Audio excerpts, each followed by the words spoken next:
자, 인덱스란 무엇입니까? 라고 해서 올려놨는데, 일단은 여러분들이 간단하게 답변은 해줄 수 있어야 된다. 데이터베이스에서 검색 속도를 빠르게 하기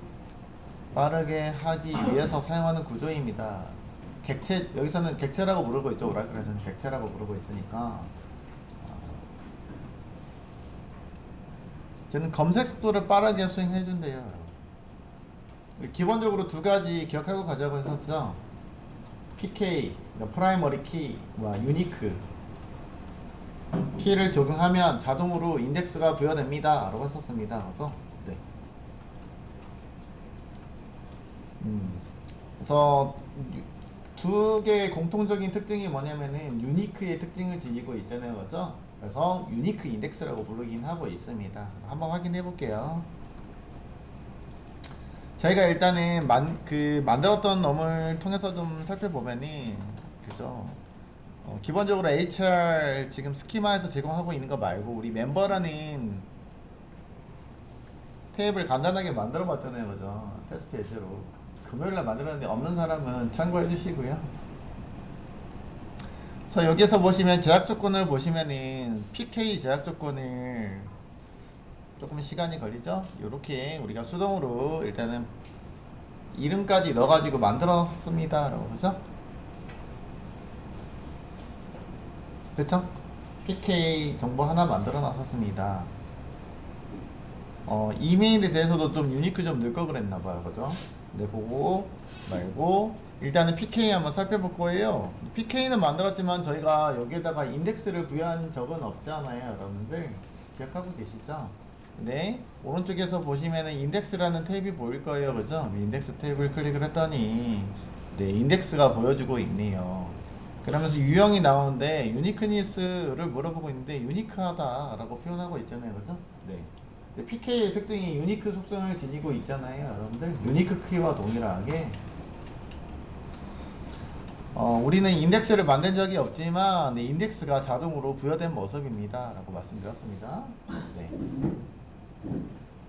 기본적으로 오라클은 PK, 프라이머리 키에 대해서 인덱스 자동으로 부여합니다. 오라클 뿐만 아니라 사실은 MS SQL, MariaDB, MySQL도 마찬가지로 인덱스 프라이머리 키 만들어주시면 인덱스는 자동으로 부여가 됩니다. 조금 방식은 좀 달라요. 방식은 좀 다르긴 하는데 거기서는 또 용어가 클러스트 인덱스라고 불러주고 있는 놈이 있긴 한데 그거는 나중에 인덱스 여러분들이 별도로 좀 시스템에 따라 다르기 때문에 좀 찾아봐 주시길 바랄게요. 조금 언급해드린다면 클러스터는 인덱스가 부여가 되면서 구조가 좀 조정이 돼요. 데이터가 정렬이 된다라고 보시면 돼요. 인덱스에서. 오라클은 일단은 넌 클러스트 방식을 기본적으로는 넌 클러스트 방식이기 때문에 그냥 그거 좀 다르다. 오라클만 조금 다릅니다. 그런 것들이 추가적으로 있다. 제가 따로 써놓진 않았으니까 참고해 주시고요. 자, 그 다음에 보드라는 테이블도 만들어 봤거든요, 여러분들. 그러면 제약 조건 살펴볼게요. 그죠?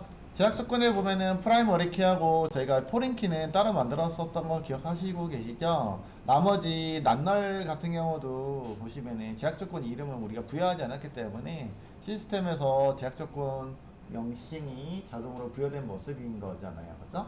자, PK 만들었고 포린 키 만들었네요. 라고. 그죠? 자, 그러면은 포린키 할 때 요거 NO 안 넣어도 되는데 쓸데없이 바꾸네. 그지? 자, 그랬는데 여기는 보드 APK에 대해서 인덱스가 자동으로 부여된 모습이죠. 그죠? 맞나요? 그러면 여기는 우리가 인덱스를 사용하고 있으니까 또 하나 누구야? 유니크 키 적용하면은 자동으로 인덱스가 발동되죠. 이것도 마찬가지로 유니크를 우리가 수동으로, 그러니까 유니크 키라고 컬럼 라인에다가 명시하면 되긴 합니다 라고 했었죠. 그죠? 알터를 통해서 정의하는 방식 살펴볼까요? 그죠? 그리고 나서 마찬가지로 인덱스를 지금 언급하고 있으니까 인덱스 표현식에 대해서도 한번 살펴보도록 하겠습니다. 그러면 없으니까 여기 HR 인덱스에서 일단은 그 인덱스 부분이요. 인덱스 하기 전에 먼저 유니크 PK는 우리가 이미 만들어 봤으니까 한번 그 보드 안에서 아니 보드란다. 멤버 테이블 안에서 사용할 수 있는 게 만약에 이메일이라고 단정을 한번 지어 볼게요. 그죠? 이메일에 대해서 이메일 컬럼에 대해서 일단 유니크 키를 한번 적용을 해 보도록 할게요. 라고 그죠? 일단 기본적으로 유니크 문법은 이제 컬럼에다가 적용하는 거니까 이미 테이블이 만들어져 있는 상황이잖아요. 그죠? 그럼 알터를 통해서 여러분들이 정의하실 수 있을 것 같습니다. 라고 그죠? 키 적용하는 거 기억하시죠, 여러분들? 알터 똑같습니다. 알터 테이블 그리고 테이블 명이 들어오면 되니까 테이블 명은 멤버라고 정의하시면 될 것 같습니다. 자, 그리고 유니크 키를 저희가 추가하는 거잖아요. 그죠? 추가할 거니까 add라고 해서 넣어주시면 되겠습니다. 그러면 유니크라고 바로 명시하셔도 되긴 하지만 만약에 이름을 부여하실 거면은 뒤에다가 뭐 넣어주시면 돼요? constraint 그냥 가셔도 되긴 한다고요. 그러면 시스템에서 이름은 자동으로 부여할 거고요. constraint라는 키워드를 통해서 제약 조건 이름 넣어주시면 되겠습니다. 맞죠? 좀 잘 안 보이나요? 우리 PK 그 적용하는 방식도 동일하죠, 여러분들. constraint 이름을 한번 부여할 건데 이메일에 대해서 유니크를 부여할 겁니다. 유니크 컬럼은 여러 군데 부여 가능하니까 여러분들 여기다가 쓰실 때 이름 만들 때 멤버니까 멤버 언더스코어 이메일 넣고 저 같은 경우는 UK 이렇게 표기해 보도록 하겠습니다. 유니크니까. 어쨌든 유니크도 제약 조건 이름이기 때문에 전체 계정에 대한 지금 HR 계정에 대해서는 여러 테이블이 존재할 수 있잖아요. 그죠? 여러 테이블에 대해서 키 자체가 이름이 충돌하지 않는 방법으로 설계를 해주셔야 된다라고 말씀드렸어요. 참고로 이렇게 적용을 해볼게요. 그럼 유니크 적용할 거니까 유니크라고 넣어주시면 되겠죠? 컬러명은 누구? 컬러명 이메일이요? 네, 이메일이요 라고 넣어줄게요. 이렇게 하시면 현재 있는 멤버 테이블에 있는 이메일에 키가 없는데 유니크 키를 적용하는 거가 되겠죠? 잘 됐나요? 잘 됐는지는 저희가 그냥 멤버 테이블에 가가지고 일단은 제약 조건 키가 잘 들어왔는지 살펴볼게요. 이메일에 유니크가 잘 들어왔다. 맞죠? 유니크가 설계가 됐습니다. 자, 요거를 사실은 유니크를 보려고 하고 있는 게 아니고 사실은 유니크를 적용했을 때도 마찬가지로 인덱스가 자동으로 들어오는지 살펴보려고요. 그래서 인덱스 확인해 보도록 할게요. 요거 새로 고치면 할게요. 뿅. 그죠? 새로 고침 누른 거예요. 여러분들 여기 새로 고침 눌러가지고 확인해 봤더니 그래서 인덱스가 자동으로 부여된 모습입니다. 유니크니스, 네, 유니크하다 라고 돼 있고 그래서 결국에는 유니크한 요소 프라이머리 키와 유니크 키를 적용했을 때는 기본적으로 DBMS들이 인덱스를 자동으로 부여가 되고 있다 라고 보시면 되겠습니다. 알겠죠? 자, 근데 인덱스이기 때문에 인덱스 생성 규칙에 대해서도 살펴볼게요. 그럼 나머지 요소에서도 여러분들이 필요에 따라서 검색 속도를 향상시키려면은 인덱스를 부여하실 수 있다는 얘기잖아요. 그죠? 인덱스를 여러분들이 직접 부여하실 수도 있습니다. 일단 문법, 생성 문법은 create 인덱스 객체이니까 create 인덱스, 그다음에 인덱스 명을 여러분들이 부여하시면 되겠습니다. 그리고 온 자리에서 테이블명과 컬럼명을 명시하시면 되겠는데 만약에 인덱스가 여러 다중 컬럼이라고 하면은 컬럼명을 컴마를 통해서 여러 개 구성하실 수도 있습니다 라고요 보시면 되겠고요. 여기는 예전에 이미 인덱스가 부여되어 있기 때문에 인플로이 테이블에 있는 이름을 기준으로 지금 인덱스를 생성하는 규칙으로 나와 있는데 이거는 따로 쓰지는 않을게요. 그 다음에 유니크 인덱스 같은 경우는 기본적으로 PK나 유니크에 대해서 할당이 되고 있기 때문에 여러분들이 직접적으로 명시해서 생성시킬 이유는 없겠지만 이렇게 생성시킬 수 있는 문법도 존재합니다 라고 보시면 되겠어요. 그래서 일단은 우리가 예를 들어서 하나만 만들어 볼게요. 방금 만들었던 여기는 멤버 테이블의 모델을 좀 클릭을 한번 해서 보시면 알겠지만 저희가 안 만들어 놨구나 아직 해놨죠 아직. 멤버 테이블하고 연결되어 있는 게 이렇게 멤버하고 보드하고 연결이 되어 있습니다라고요. 보드의 작성자 보시면 보드의 작성자에 그죠 MNO라고 명시를 하긴 했는데 그지 이 MNO가 포린키로 동작하고 있는 모습이에요. 그래서 보드 테이블에 한번 제약 조건을 한번 살펴볼게요, 여러분들. 그쵸? 아까 봤던 것처럼 MNO가 포린키로 생성이 되어 있는데 요거 나중에 조인 수행할 때 포린키가 인덱스가 없기 때문에 조인 수행하는 조인 쿼리를 좀 더 성능을 향상시키기 위해서는 포린키에 대해서도 여러분들이 수동으로 인덱스를 부여하는 방식을 적용하면 좋겠다. 그럴 때 인덱스를 만들어 주시면 되겠습니다.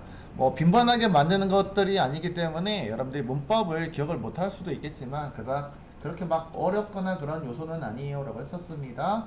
뭐 쉽게 만드실 거면은 디벨로퍼에서는 네, 우클릭을 통해서 새로운 인덱스 만들게요 라고 해주시면은 뭐 크게 어렵지 않게 만들 수 있어요 사실은. 네, 그러나 저희는 한번 쿼리를 직접 입력해서 한번 사용해 보도록 하겠습니다. 방금 했던 것처럼 문법이 이번에는 인덱스요, 그죠? 인덱스 생성 한번 해보도록 할 거예요.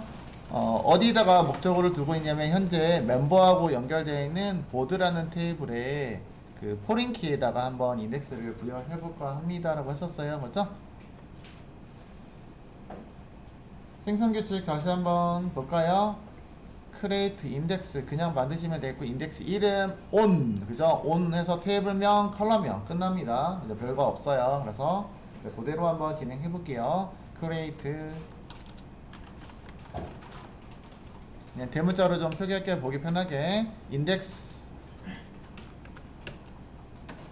그 다음에 인덱스 명칭 부여하시면 되겠다. 인덱스 명은 일반적으로 테이블명 보드 테이블명 언더스코어 컬럼명 MNO인가요? 현재는 제 거는 MN 이렇게 그냥 이렇게 쓸게요 여러분들. M 언더스코어 NO라고 되어 있는데 MNO라고 표기할게요. MNO 언더스코어 인덱스이기 때문에 IDX 또는 뭐 IX 하셔도 뭐 무방할 것 같습니다.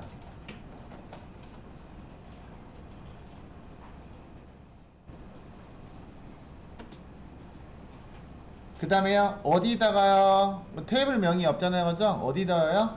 어디에 있는 놈이요? 아이고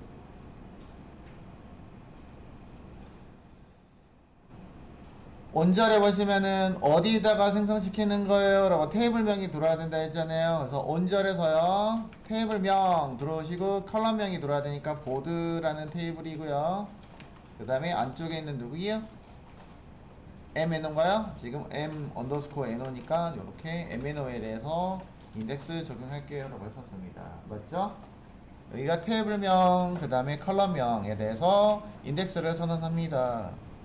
생성 할게요. 그러면은 앞에다가 명시적으로 제가 유니크에요 라고 넣지는 않았죠. 유니크하진 않잖아요 사실은. 그죠? 중복에서 적용하는 요소이기 때문에 제가 생성을 해봤고요. 생성했더니 이번에는 보드 가가지고 그러면은 인덱스 부분 들어가 볼게요. 그죠? 안 들어왔네요. 새로 고침 하셔야 된다 했었죠? 새로 고침 이미 들어왔었나요? 미안. 그래서 유니크 여기 있는 거 보드의 MNO에 대해서 인덱스가 부여가 되어 있는 모습인가요? 그렇죠? 넌 유니크라고 해서 그냥 만들었더니 네, 넌 유니크 상황입니다. 원래 요소도 넌 유니크 상황이 맞죠? 그렇죠? 유니크는 아니기 때문에 네, 이렇게 생성해 주시면 더 좋을 것 같습니다. 그래서 인덱스까지 생성하는 것들을 살펴봤습니다.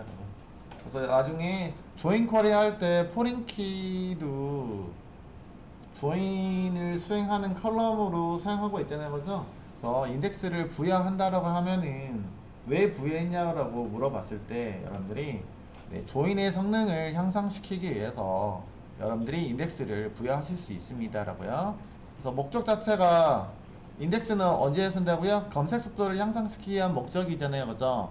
단일 컬럼 기준으로 검색 속도를 향상시킨다라면 상관없는데 두 개의 테이블을 동시에 사용해서 검색을 한다면 조인의 성능을 향상시키기 위한 목적으로 사용할 수도 있겠죠 라고. 네, 그래서 보통 PK가 있으니까 뭐 괜찮겠지요 라고 하겠지만, 만약에 포린키가 앞쪽에 구성이 된다라면은 포린키에는 인덱스가 없기 때문에 거기에 따라서 옵티마이저가 네스티드 루프를 돌릴지 인덱스에 의한 뭐 해시 조인을 할지 결정하는 게 달라지기 때문에 그렇습니다. 라고요. 그러나 주의사항이 있었잖아요. 그죠? 주의사항은 그렇다고 해서 너무 과도한 인덱스를 생성했을 때는 인서트, 업데이트, 딜리트 할 때 속도가 느려질 수도 있습니다. 라는 얘기예요. 그죠? 네. 왜냐면 특히나 오라클 말고 나머지 MS SQL이랄지 마리아DB, MySQL 같은 경우는 클러스트 인덱스가 적용이 되고 있기 때문에 사실은 이 인덱스 말고도 기본적으로 조금 인서트, 업데이트, 딜리트가 좀 느려요. 매번 할 때마다 다시 재생산 그 정렬을 해주는 특징이 있거든요. 그런 것들이 있다라고 말씀드리긴 했었습니다. 그래서 너무 많이 생성시키는 거는 주의하세요 라고요. 그리고 필요에 따라서 자주 검색이 빈번하게 일어나는 그런 관계에 있는 것들을 좀 사용하는 것을 권장을 드립니다 라고. 그래서 이렇게 인덱스 사용 방법에 대해서 살펴봤는데요. 여러분 인덱스 삭제하는 거 마찬가지예요. 여러분들 알죠? 인덱스 이름이 있으니까 드랍 인덱스 해가지고 인덱스 이름 넣어주시면 끝나겠죠, 그쵸?